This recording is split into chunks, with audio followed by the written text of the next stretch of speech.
So I have talked about how Nintendo basically was responsible for creating modern gaming in the 3rd generation, and how Sega proved that not everyone wanted to play Nintendo in the 4th generation.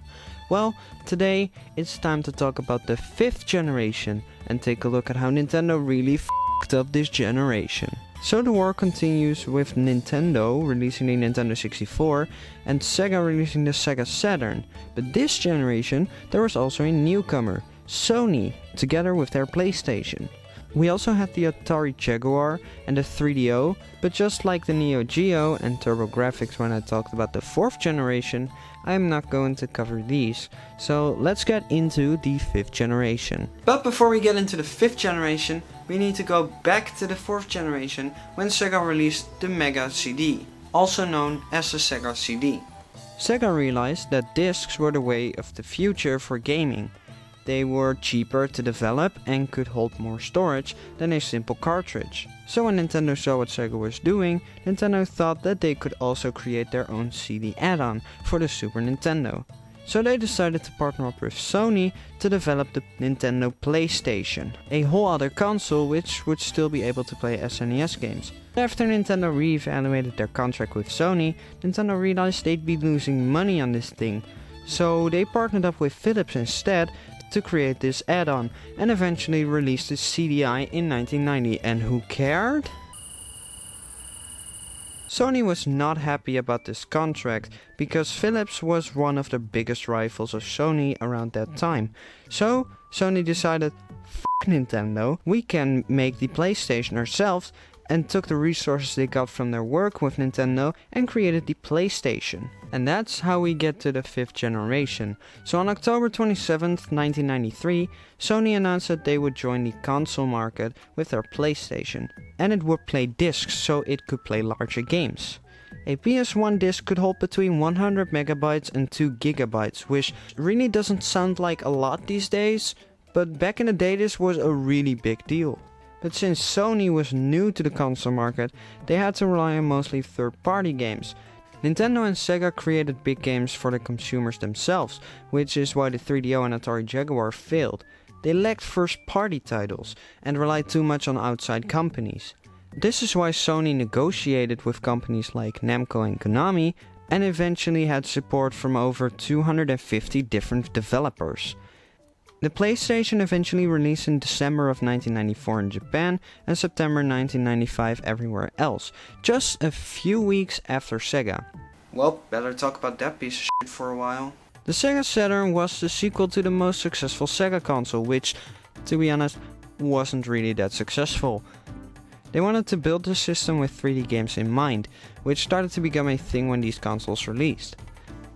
But surprisingly, Sega not only released the Saturn in November of 1994 in Japan and May 1995 everywhere else, but they started development of a Mega Drive add-on called the 32X in January of 1994. This was made as a cheaper entry in the 32-bit era, because the Sega Saturn was $400 and they released the 32X around the same time as the Saturn for just $200. It could be comparable to the Xbox Series X and S releasing, but instead the Series S was just an add-on for the Xbox One. Like, yeah, it's a cool alternative, but who wants to play the last gen console anymore? And this was what most people were thinking at the time, because it sold a poor 620,000 units and was discontinued only 1.5 years after it released. The thing all these consoles could do well were play 3D games, which is what this generation is mostly known for. Previous generations had 2D games and pseudo 3D games, 2D games that looked like 3D games, but in this generation it was finally possible to create fully 3D games, worlds and characters. It shifted the focus from 2D side-scrollers to more complex 3D games.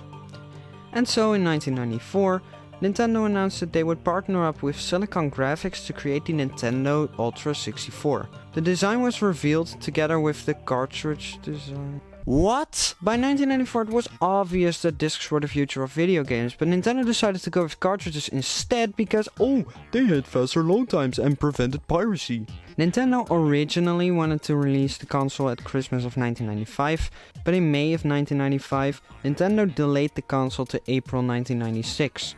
The reason being that the console would be cheaper than the competition.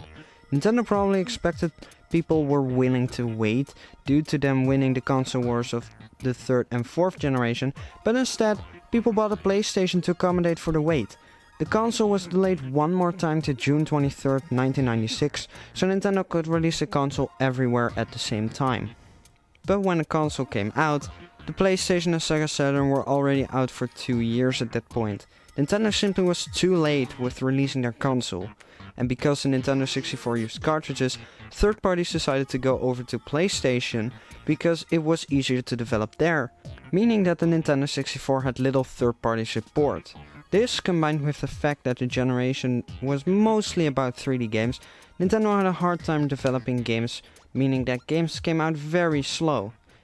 Though the games Nintendo released were heavy hitters, games like Mario 64, Ocarina of Time, Mario Kart 64, Kirby 64, GoldenEye, Banjo-Kazooie, and other must-have titles still got the Nintendo 64 through this generation. It was a rough road for Nintendo and Sega this generation due to the new PlayStation, so let's look at the sales numbers and let's see how rough it actually was. Now the Atari Jaguar sold 250,000 units. Due to the low sales, Atari sadly went bankrupt in 1996. The 3DO sold 2 million consoles. I don't really have much to say about that. The Sega Saturn sold 9.26 million units. It wasn't bad, but compared to the competition, it wasn't good either. The Nintendo 64 came in second, selling 32.93 million consoles. It was safe due to the quality library because Nintendo really focused on quality over quantity this generation. But Sony dominated with the PlayStation, selling 102.5 million units, being the first console to sell more than 100 million consoles. And that was this generation. Now, Nintendo really got knocked off their throne due to the new PlayStation, but I'm sure that next generation, Nintendo will dominate again. Okay, never mind.